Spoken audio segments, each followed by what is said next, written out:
आकृति दिखाई दे रही थी जो अपने भैंसे पर सवार होकर जा रही थी। वो आकृति थी मृत्यु के देवता यमराज की। बड़ी बड़ी मूंछों वाले यमराज अपने भैंसे पर बैठे हुए बहुत ही भयानक लग रहे थे। वो तीव्र गति से यमलोक की ओर बढ़ते जा रहे थे। तभी अचानक उन्हें किसी बच्ची के रोने की आवाज सुनाई दी। ये किस बच्ची की आवाज है जो हमें इस आसमान में सुनाई दे रही है? ये तो असंभव है। उन्होंने अपने भैंसे को अपनी गति कम करने का आदेश दिया। आप तनिक अपनी गति कम करिए, हमें यहाँ किसी बच्ची के रोने की आवाज सुनाई दे रही है। यमराज का भैंसा आसमान में ही रुक गया। यमराज को अब भी उस बच्ची के रोने की आवाज सुनाई दे रही थी। आखिर कहाँ से आ रही है ये आवाज? कौन है? तभी यमराज की नजर छोटी सी ललिया पर गई जो बैसाखी के सहारे सहमी सी खड़ी थी और वो लगातार रोए जा रही थी। यमराज उसकी ओर आश्चर्य की नजर से देख रहे थे और ललिया उन्हें घूर कर देख रही थी।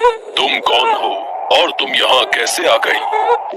मैं तो ललिया हूँ। आप कौन है? हम यमराज हैं। यमराज? अच्छा, तो आप है यमराज। आप मेरी माँ को वापस करिए। तुम्हारी माँ? कौन है तुम्हारी माँ? हमारे पास तो तुम्हारी माँ नहीं है। आप झूठ मत बोलिए। सभी तो कह रहे थे कि आप मेरी माँ को यमलोक लेकर जा रहे हैं। उसकी बात सुनकर यमराज ने अपनी आंखें बंद की और कुछ देखने की कोशिश की। उन्होंने देखा कि जोरों की बारिश हो रही थी। शकुंतला बहुत देर से बारिश के बंद होने का इंतजार कर रही थी, लेकिन बारिश थी कि रुकने का नाम ही नहीं ले रही थी। उसकी छोटी बेटी ललिया बिस्तर पर लेटी हुई थी। अच्छा, तो ये है इसकी माँ। शकुंतला की दिव्यांग बेटी ललिया को कल रात से तेज बुखार था। शकुंतला ने उसे रात को दवा दी थी, लेकिन उसका बुखार नहीं उतर रहा था। अब घर में बुखार की कोई और दवा थी नहीं, इसलिए वो बारिश के थमने का इंतजार कर रही थी ताकि वो बाहर से दवा ले आए। ललिया को अभी भी तेज बुखार था। माँ, ये बुखार बिल्कुल भी अच्छा नहीं होता, तुम इसे भगा दो ना। हाँ बेटा, अभी एक दवा और दूंगी, फिर तुम्हारा बुखार भाग जाएगा। थोड़ी देर में बारिश बंद हो गई। शकुंतला ने ललिया से कहा कि ललिया, बारिश बंद हो गई है, मैं तुम्हारी दवा लेकर तुरंत आती हूँ, तुम परेशान मत होना। जल्दी आ जाना माँ। पति की मौत के बाद शकुंतला बिल्कुल निराश हो गई थी, लेकिन छोटी सी ललिया की जिम्मेदारी उसके सिर पर थी, इसलिए उसने लोगों के घरों में झाड़ू पोछे और खाना बनाने का काम शुरू कर दिया। वो ललिया से बहुत प्यार करती थी और ललिया भी उसके बिना एक पल भी नहीं रह सकती थी। यूं कहे कि एक दूसरे में ही दोनों के प्राण बसते थे। बहरहाल शकुंतला दवा की दुकान पर पहुंची। भैया, मेरी बेटी को कल रात से तेज बुखार है। रात को दवा दी थी लेकिन कोई फायदा नहीं हुआ। ऐसी दवा दीजिए ना जिससे उसका बुखार तुरंत उतर जाए। डॉक्टर की कोई पर्ची है क्या तुम्हारे पास? पर्ची तो नहीं है भैया। अरे बिना पर्ची के कौन सी दवा दूं? पिछली बार उसे बुखार हुआ था तो आपने ही दवा दी थी, आज भी वैसी कोई दवा दे दो ना। दुकानदार ने शकुंतला को दवा दे दी। वो दवा लेकर घर वापस लौट रही थी। हे भगवान, इस दवा का असर सही से हो जाए और ललिया बिल्कुल ठीक हो जाए तो मैं 10 रुपए का प्रसाद चढ़ाऊंगी। वो अपने ख्यालों में खोई सड़क पर चली जा रही थी। अचानक एक तेज रफ्तार ट्रक की शकुंतला सड़क पर गिर गई। उसके सिर से खून निकलने लगा और वो वहीं छटपटाने लगी। एक्सीडेंट देख आसपास के लोगों की भीड़ लग गई। ये ट्रक वाले भी ना पीकर चलाते हैं, सब पीकर। बिल्कुल सही कहा भाई आपने, पीकर भी चलाते हैं और बहुत स्पीड में भी चलाते हैं। हाँ। दूसरी ओर शकुंतला को घर लौटने में बहुत देर हो रही थी, इसलिए उसकी बीमार बेटी ललिया को उसकी चिंता होने लगी। ये माँ कहाँ चली गई? कितनी देर हो गई है? मुझे तो बोला था थोड़ी देर में आ जाएंगी। ललिया ने थोड़ी देर और इंतजार किया, लेकिन शकुंतला नहीं लौटी। अब तो उसका भी मन बहुत घबराने लगा। उसने अपनी बैसाखी उठाई और बुखार की हालत में ही बाहर निकल गई। थोड़ी दूर जाने पर ही उसे एक जगह लोगों की भीड़ इकट्ठा दिखी। वहाँ खून से लथपथ अपनी माँ को देखा और उसके मुंह से चीख निकल गई।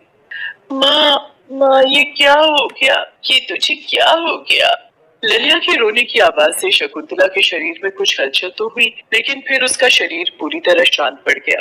ललिया ने उसे उठाने की बहुत कोशिश की, लेकिन वो खामोश रही। एम्बुलेंस को फोन कर दिया। एम्बुलेंस आई और उसे अस्पताल ले गई। डॉक्टरों ने जब उसे देखा तो ये तो मर चुकी है। कुछ देर बाद ललिया की पड़ोसन विमला और ललिया के मामा रघुवीर अस्पताल पहुंचे। अपनी मामा को देखकर ललिया फुट कर रोने लगी।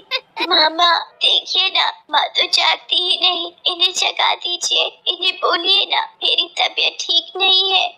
ललिया, तेरी माँ अब नहीं जगेगी, वो बहुत दूर चली गई है। दूर? नहीं मामा, माँ मुझे बताए कहीं नहीं जाती। ललिया, तेरी माँ यमराज के पास चली गई है, वो उसे ले गए हैं। ललिया बहुत छोटी थी, मृत्यु और यमराज का मतलब नहीं समझती थी। उसे तो बस एक बात समझ आती थी कि उसकी माँ जाग नहीं रही है और उसे जगाना है। वो रोते हुए ही उसे लगातार जगाती रही, लेकिन काश कि कोई मौत के बाद जाग सकता। शकुंतला की पड़ोसन विमला को ललिया पर बहुत दया आ रही थी। उसने उससे कहा, ललिया, जो मर जाते हैं ना, यमराज उसे लेने आते हैं और उसे लेकर अपने साथ चले जाते हैं। तुम्हारी माँ अब यमराज के पास चली गई है। ऐसे कैसे चली गई है मुझसे पूछे बिना? मैं तो उन्हें जाने नहीं दूंगी। अपनी माँ का हाथ पकड़ कर रखूंगी, जोर से पकड़ कर रखूंगी। ललिया ने अपनी माँ का हाथ जोर से पकड़ लिया और रोते रोते बेहोश हो गई। यमराज आए तो जरूर शकुंतला की आत्मा को अपने साथ ले जाने के लिए, लेकिन ललिया का अपनी माँ के प्रति प्रेम और ताकत के कारण वो भी यमराज के पीछे पीछे आ गई। ललिया, तुम सही कह रही थी। तुम्हारी माँ मेरे पास ही है। देखा, मैंने कहा था ना वो आपके पास है। चलिए अब उन्हें वापस करिए। हम उसे वापस नहीं कर सकते ललिया। क्यों? यही सृष्टि का नियम है। बहुत ही गलत नियम है। माँ तो कहती थी कि हमें किसी से पूछे बिना उसकी छोटी से छोटी चीज भी नहीं लेनी चाहिए। आप मुझसे पूछे बिना मेरी माँ को अपने साथ ले जा रहे हैं, ये गलत बात है। चलिए लौटाइए मेरी माँ को। हमने कहा ना, ये हम नहीं कर सकते। ठीक है, फिर मुझे भी ले चलिए अपने साथ। हम ये भी नहीं कर सकते क्योंकि तुम्हारा समय नहीं आया है। मैं वो सब नहीं जानती। मैं अपनी माँ को लिए बिना वापस नहीं जाऊंगी।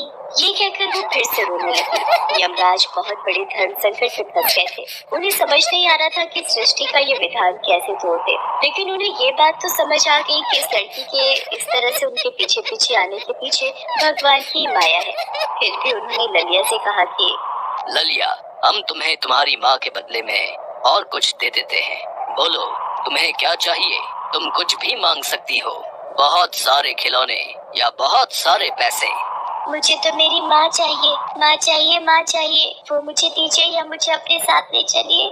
आखिरकार ललिया की जिद के आगे वो झुक गए और उसकी माँ के प्राण वापस कर दिए। उनके ऐसा करते ही अस्पताल में मृत पड़ी शकुंतला के शरीर में हलचल हुई और उसने अपनी आंखें खोल दी। मैं कहाँ हूँ? माँ की आवाज सुनकर ललिया को भी होश आ गया। वहीं पास खड़े उसके मामा और विमला को तो अपनी आंखों पर विश्वास नहीं हो रहा था। अरे तुम जिंदा हो शकुंतला? पर डॉक्टर तो... ये कहते कहते वो चुप हो गई। ऐसा लग रहा है कि मैं गहरी नींद में थी। पता नहीं, इतनी गहरी नींद तो मुझे कभी नहीं आई। ललिया, तू ठीक तो है ना बेटी? शकुंतला के इस तरह जागने की खबर पूरे अस्पताल में फैल गई थी। डॉक्टर को भी विश्वास नहीं हो रहा था कि कोई मरने के बाद कैसे जीवित हो सकता है। उधर ललिया अपनी माँ के सीने से लिपटी मंद मंद मुस्कुरा रही थी। दूर यमराज की आंखों में भी ललिया और शकुंतला को देखकर आंसू आ गए थे।